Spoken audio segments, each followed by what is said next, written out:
Pois bem, meus amigos, então, visto essa parte, né, que vimos que o PCN, ele é um enunciado, né, na verdade, não é cobrado o PCN, ele cita no enunciado lá e a partir dali você tem ali a pergunta que é sobre área pedagógica. Bom, pois bem, o que eu quero falar para vocês agora é a questão das tendências pedagógicas, né? Tendência pedagógica, gente, você vai se lembrar que ela se divide em duas partes, né? Nós temos as tendências liberais, que são todas aquelas que são favoráveis ao sistema, beleza? Ao sistema capitalista. E temos as tendências progressistas, que são todas aquelas que vão querer o quê? Vão querer mudança social, ou seja, vão visar mudança social. Por quê? Porque ou são tendências que têm um lado voltado para o marxismo ou até o anarquismo, mas são tendências que querem mudança social. As tendências liberais, temos a tradicional, que é essa que todo mundo conhece, né?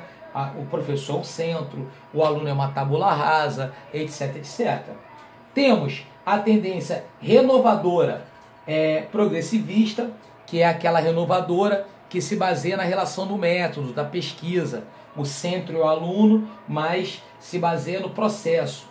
A renovadora não diretiva, que é a facilitação da aprendizagem.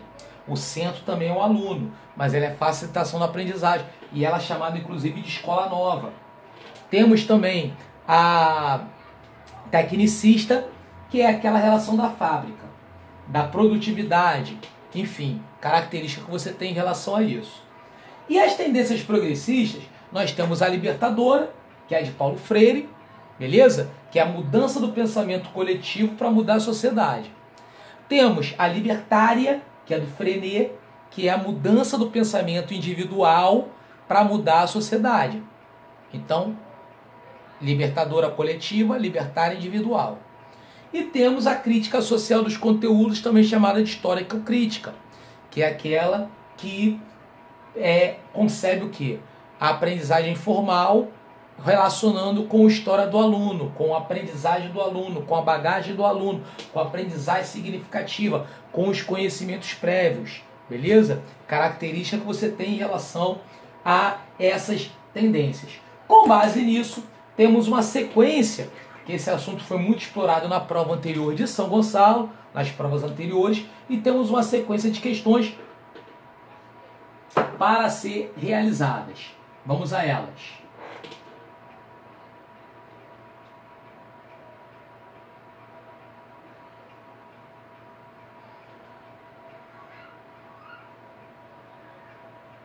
Pois bem,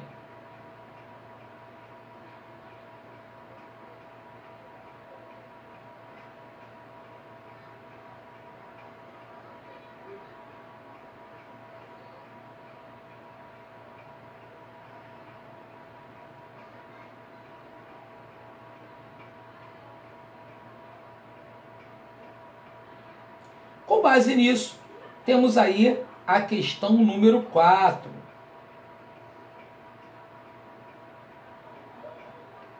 A questão número 4, ela fala o seguinte, ó, numa perspectiva de educação transformadora, o projeto político-pedagógico se constitui o quê? Então, olha só, ele juntou dois assuntos, dois tópicos nesse assunto, falando sobre projeto político-pedagógico e falando sobre o quê? Uma postura transformadora, que é uma postura crítica, que é uma postura voltada para uma ideia, inclusive, freiriana, né, de Paulo Freire. Então, ó, olha lá, se constitui o quê? Letra A, num processo de organização do trabalho pedagógico da escola. Sim, de forma global, que precisa ser continuamente redimensionado. Tá certo? Resposta da 4, letra A de amor. Ou seja, mudando de acordo com as realidades que são apresentadas. Beleza? A 5 fala também de Paulo Freire. Na história da educação brasileira, diferentes concepções pedagógicas influenciaram principalmente a prática docente. Aquela defendida por Paulo Freire, questão muito fácil, é a famosa libertadora letra B de Brasil. Ok? Pulamos para a questão 7. Só um minutinho que tem gente aqui tentando acessar.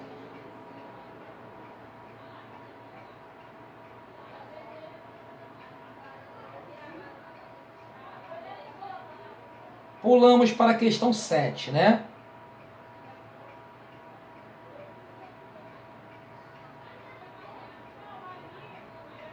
Ué, 7 fizemos, né? 10. Questão 10. A tendência pedagógica cuja base do planejamento da ação didática seja a sequência, motivação do aluno, a apresentação do conteúdo, a associação de conhecimento e generalizações. Que tendência é essa? Vamos lá. Primeiro, olha só, ele não te deu de uma forma clara e objetiva. Então é aquela máxima. Você tem que traduzir o enunciado, correto? Vamos traduzir. Ele quer que você identifique qual é a tendência, né? Ok, isso aí tu já sabe. Agora, a didática é sequência. Então a didática é feita em ordem. Correto? Bom, renovadora não é em ordem. A progressista, nenhuma delas é em ordem. Só aí tu já mata a resposta letra D, liberal. Mas, pô, vamos ver o restante, ó. Motivação do aluno, apresentação do conteúdo. Então, ó, motivação do aluno e apresentação do conteúdo. Ou seja, o conteúdo é apresentado. Como assim apresentado? Olha, meu irmão, aula expositiva, é isso aqui, ó. Tu segue essa parada aqui que eu tô apontando, que é isso aqui. Ou seja, dá aquela ideia do professor professar e o aluno ser sem luz, né? Então, é a liberal, sem dúvida nenhuma. Portanto, é a liberal no caso aí, né? É ou tradicional ou tecnicista, né?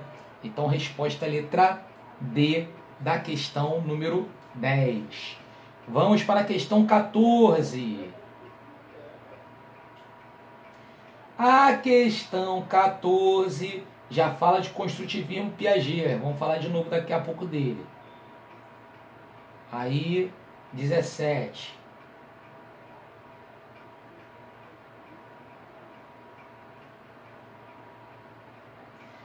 A 17 fala de educação para a cidadania. Beleza? A educação para a cidadania requer questões sociais sejam apresentadas para a aprendizagem e uma reflexão dos alunos, buscando um tratamento didático que contemple sua complexidade e sua dinâmica, dando-lhes a mesma importância das áreas convencionais. Com isso, o currículo ganha flexibilidade e abertura, uma vez que os temas podem ser priorizados, contextualizados, de acordo com diferentes realidades locais, regionais, e que novos temas sempre podem ser incluídos. O conjunto dos temas aqui proposto recebeu o título geral de temas transversais. Pô, gente, olha só. Então ele coloca um textão, um texto enorme, para tentar fazer com que você perca a sua leitura durante o texto. Eu te dou uma dica, te dou um bizu, meus amigos. Aluno que passa em prova é aluno que sublinha. Aluno que sublinha palavras-chave, para que você não se perca durante a leitura. Aquele cara que termina a prova em branco, limpinha, não passa em prova. Só passa no concurso o cara que termina a prova toda rabiscada. Entendeu? Então tu rabisca a tua prova. Por quê? Ele quer saber de tema transversal. Tudo que ele falou em cima não serve para nada. Ok? Então, ó, quais os temas transversais são o quê? É isso que ele quer dizer. O que são os temas transversais? Né? Ética é um tema transversal? Como eu expliquei para vocês, tema transversal é um tema que não se prende a uma disciplina. Ele vai além de uma disciplina, correto? Então, é um assunto que, além de uma disciplina, você trabalha em várias disciplinas, ou até em todas, né? Porque ela transcende, ele é transversal, ele tem a ver com a transversalidade de uma disciplina. Então, todos têm que ter ética. Meio ambiente, todos têm que se preocupar. Pluralidade, etc, etc. Por isso que a resposta, meu irmão, é a letra E. Todas vão estar corretas. Beleza? Tranquilo? Pulamos para a questão 21. Todas as outras a gente corrigiu aí, né?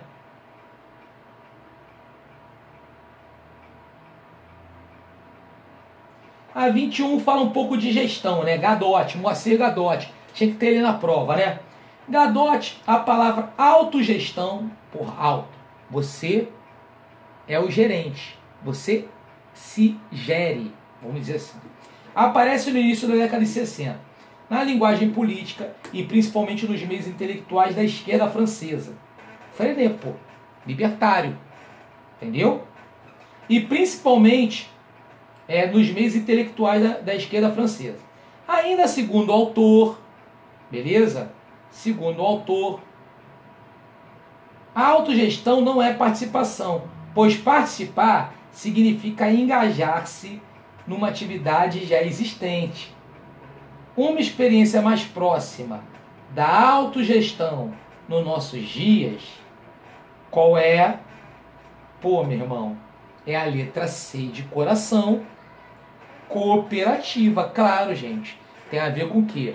Com a cooperação. Ele acabou de falar aí que a autogestão é uma relação ativa do cara.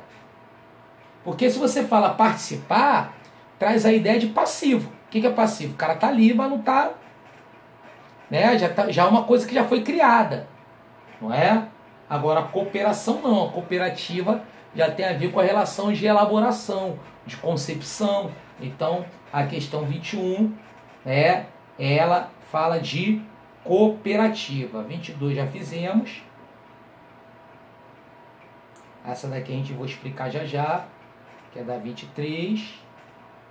24 já fizemos. 25. Vou falar agora 26. 26, outra que fala de tendência, né? O termo progressista é usado por Libânio para designar a pedagogia que faz uma análise das realidades sociais. Te ensinei certinho, tá vendo? Tira a onda que eu te ensinei certinho. E que defende que a educação deve ter finalidade, seu caráter o quê? Pô, 26, letra D, sociopolítico. Não é progressista? Ele quer o quê? Mudança social. Claro que é sociopolítico. Ok? Beleza? Característica que você tem em relação a esse assunto. Falamos, já corrigimos, né? Uma aqui falando de escola cidadã, 32, fizemos a 32, né? 33 está cancelada, que ficou erro de formatação. 34, Lucchese, tinha que ter um Lucchese também, meu irmão. Concurso público sem Lucchese, não tem, né? Ao fazer a análise da pedagogia progressista, identifica-se 3 tendências: libertadora, libertária e crítico social dos conteúdos, tá vendo? Te ensinei certinho. Sintetiza o objetivo dessa última tendência, ou seja, ele quer saber o quê? A crítica social dos conteúdos, correto? Característica que você quer, beleza? Preparar os alunos para o mundo adulto, suas contradições, fornecendo-lhes instrumento por meio de aquisição de conteúdo e socialização para uma participação organizada e ativa na democracia da sociedade. Nesse contexto, dentre as características abaixo, aquela que contraria, atenção, gente, você quer aquela que vai contrária os fundamentos da tendência crítica social dos conteúdos, são qual? A letra B, Por que a letra B de Brasil? Vamos lá. Conteúdos são aqueles decorrentes da ciência objetiva. Claro que não, gente. Subjetiva. Você não quer saber sobre a característica do aluno? Você não quer saber sobre a história do aluno? Então é a subjetividade. De forma objetiva, é você expor o assunto. É um tradicional. Então, uma coisa que vai contrária, ou seja, se contradiz a essa tendência apresentada. Ok? Beleza?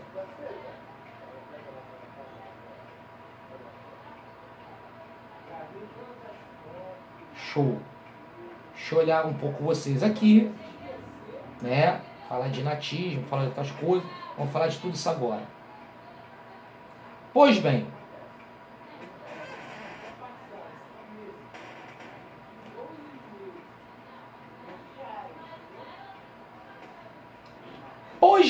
meus amigos, muito bacana, né? O que acontece? Essas questões que ficaram aí no final, né? Que estão aqui assinaladas aqui no meu papelzinho para eu não me perder, né? 14, 25, 35, 23 e 37 são questões que falam sobre algumas características que nós falamos, né? Primeiro, letramento e alfabetização. Atenção. Oi, fala comigo. Estou te ouvindo. Trabalho e consumo depende do contexto que está sendo colocado, Marcelo.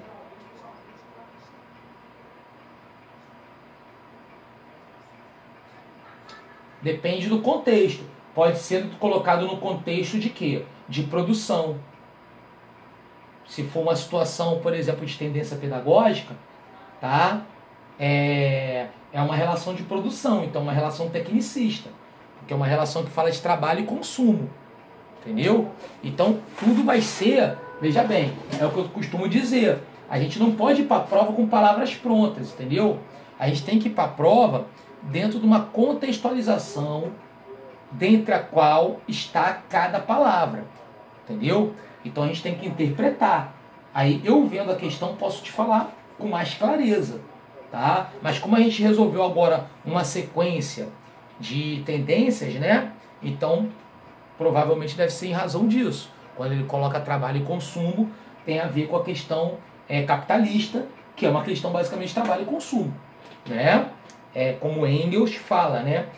Família e sociedade privada, né? A relação da crítica ao sistema capitalista, que é essa relação do consumo, né? Pois bem, então, gente, vamos falar agora sobre alfabetização e letramento, que a gente já falou, claro, a gente vai partir para as questões. Mas o que acontece, né? O que eu quero que o pessoal tenha no seu coração em relação a esse ponto? Bom, a alfabetização é você entender os códigos e linguagens. Letramento é a função social da escrita, da palavra, da leitura. Então, se você instrumentaliza no sentido de usar socialmente a escrita, a leitura, você é um cara letrado. O ideal hoje é que a alfabetização seja ensinado junto com o letramento. Não como foi na minha época, pelo menos, não sei a época dos mais jovens, que nós fomos meramente alfabetizados de forma silábica, pronunciando palavras e sons que não fazem sentido, como P com A, B com A faz Bá, B com E faz Bé, B com I faz Bi, Bó, Bu.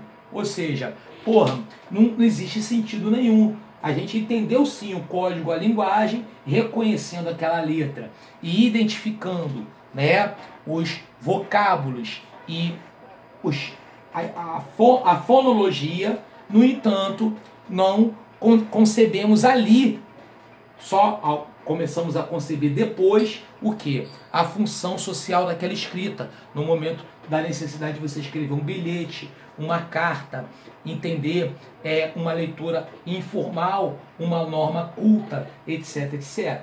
Hoje, dentro de um pensamento de Emília Ferreira, Magda Soares, nós temos o quê? Um pensamento no qual a alfabetização tem que ser inserida junto com o letramento. Então se alfabetiza hoje com texto, se alfabetiza hoje dentro dessa cachaça que a gente está falando, tá? Da cachaça da educação atual. Se alfabetiza hoje letrando um indivíduo, ok? Beleza?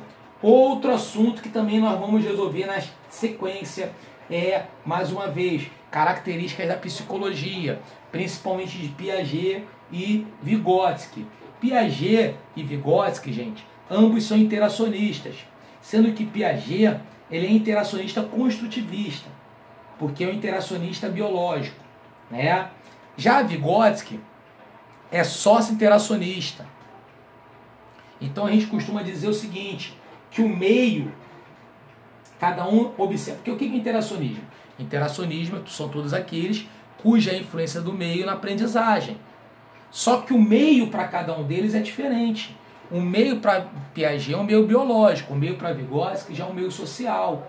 A gente costuma sempre dizer isso, e você já teve explicações sobre isso, que eu costumo falar que para Piaget é o meio de dentro para fora, e Vygotsky é o meio de fora para dentro, por ser a relação do social, ok? Beleza? E outro pensamento também que está aí em uma questão para a gente fazer é a relação do inatismo. O inatismo, gente, são teorias da educação, teorias da aprendizagem, né? O que acontece? O inatismo é o cara que já nasce pronto. É aquele que todo aquele acredita que a inteligência é capaz de ser medida.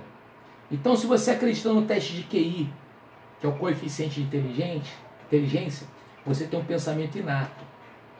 Se você acredita que filhos de pessoas inteligentes, ou seja, transmissão genética, hereditária, é inteligente, você tem um pensamento inato. Agora, se você acredita que a aprendizagem parte da repetição, parte do condicionamento, se você for condicionado a estudar, você vai estudar, você tem um pensamento o quê? Comportamentalista ou behaviorista, tanto faz, é a mesma coisa, são sinônimos. Agora, se você entende que o meio influencia na aprendizagem, você já tem um pensamento interacionista, tá? E se você concebe que a aprendizagem e o aluno é visto como um ser pleno, total, saúde, mentalmente, físico, mental, emocional, então você já tem uma concepção humanista de Carl Rogers, ok? Beleza? Visto essas explicações rápidas, que a gente já teve, claro, e vamos ter nas explicações da aula teórica, né? Vamos aos exercícios, nessa sequência final. Vamos a ela.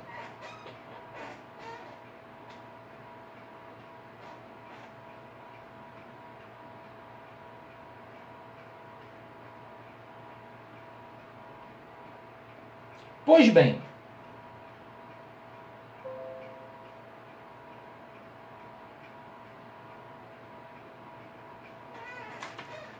com base nas minhas anotações aqui, correto? Ficou faltando a questão 14, né? Vamos a ela.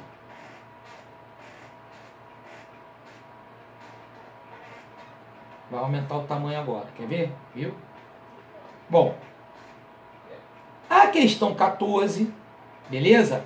Ela fala o seguinte: na teoria construtivista, Piaget mostra que o homem, logo que nasce, apesar de trazer uma fascinante bagagem hereditária, ok, remonta anos de evolução. Biólogo, né? Piaget era biólogo, ele era fã de Charles Darwin, a teoria da evolução das espécies. Ah lá. Não consegue emitir a mais simples operação do pensamento ou mais elementar ato simbólico, mostra ainda que o meio social, por mais que sintetize milhares de anos de civilização, não consegue ensinar esse recém-nascido o mais elementar conhecimento objetivo. Sujeito e objeto não têm existência prévia. Eles se constituem mutuamente na interação. Eles se constroem.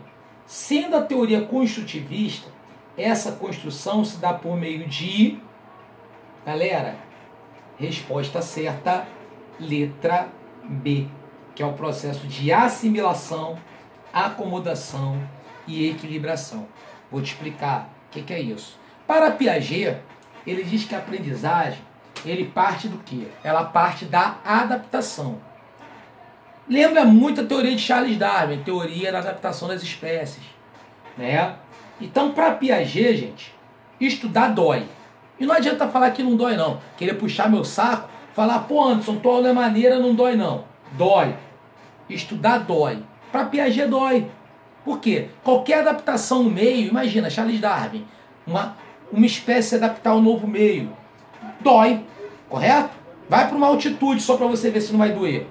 Vai ficar lá com ar rarefeito. É a mesma coisa em relação à aprendizagem. Beleza? Por quê? Porque passa de uma relação de adaptação, que se divide em dois aspectos, que é a assimilação, que é você incorporar novos conhecimentos àquele que você já tem, e a acomodação. O que é a acomodação? A acomodação são mudanças do padrão comportamental, ok? Mudanças nos padrões comportamentais, que é a característica da acomodação, beleza? E a equilibração é o resultado de tudo isso. É o resultado desse processo, beleza? Então, por conta disso, a resposta é a letra B, de bravo, beleza? Segundo as minhas anotações, vamos para a questão 23.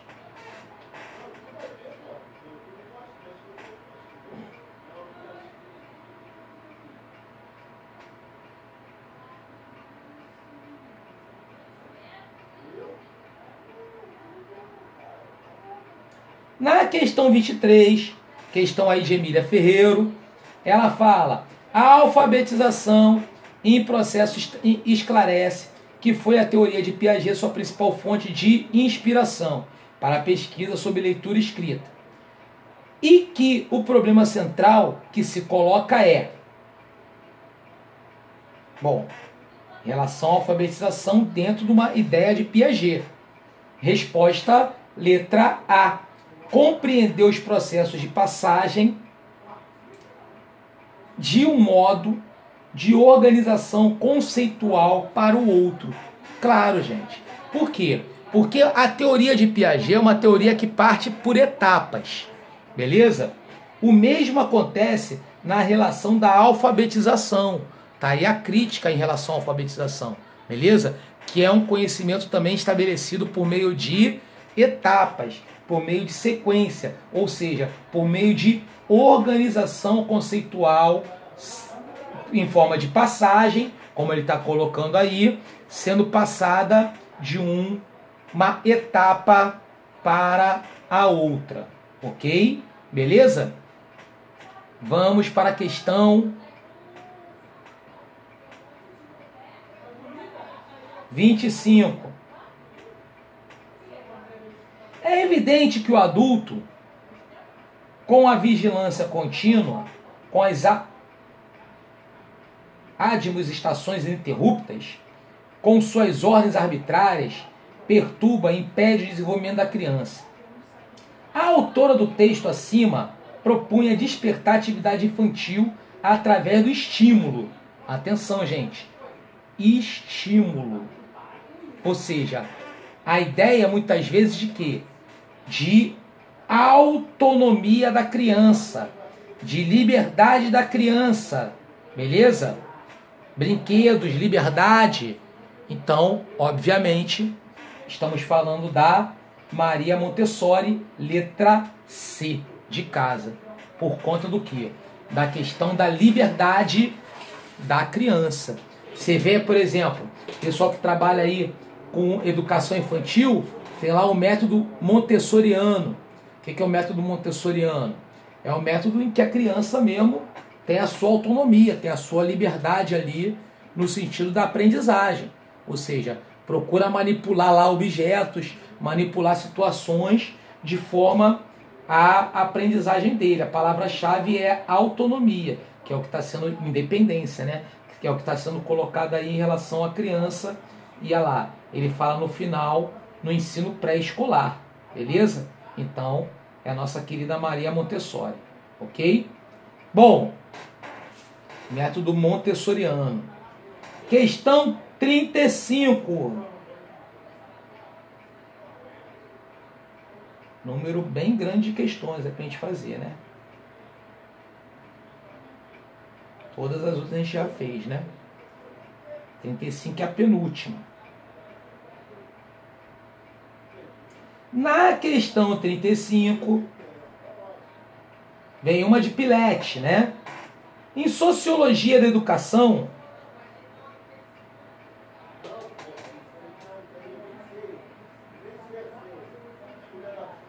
vamos lá. Em Sociologia da Educação, analisa a forma tradicional de se organizar a sala de aula. Carteiras em filas, orientadas no mesmo sentido, tendo à sua frente a mesa do professor. Então, você coloca aquelas carteiras tradicionais assim, todo mundo virado para o professor. A maior, isso, a maior e algumas vezes mais alta, ou seja, o professor acima de todos. De acordo com o autor, essa organização não é a mais adequada, se o objetivo do trabalho for. Então, gente, vamos lá. Se o objetivo do trabalho não for uma aula expositiva, né? A aula expositiva estaria certo. Agora, essa forma não é uma forma de organizar. Se for uma situação que vai desenvolver o quê? O debate, correto? Como é que vai haver um debate numa situação dessa? Uma relação de mais autonomia para o aluno. Então, ó, letra A, centralizar no professor. Tá certo, porque o professor está acima de todos. Não é essa. Beleza? A resposta, letra E. Favorecer a solidariedade, a participação e a independência dos alunos. Claro que esta forma, ela não favorece, é uma forma tradicional, ela não favorece o quê? A solidariedade, porque ela está favorecendo o individualismo. Não favorece a participação, porque ela coloca o individualismo, cada um na sua carteira. E ela não favorece também a independência do aluno, beleza? Portanto, a resposta é a letra E, ok? Beleza? Por fim, nós temos a questão 37.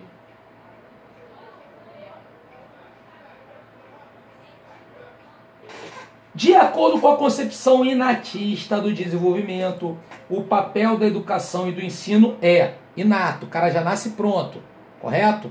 Ou seja, hereditário.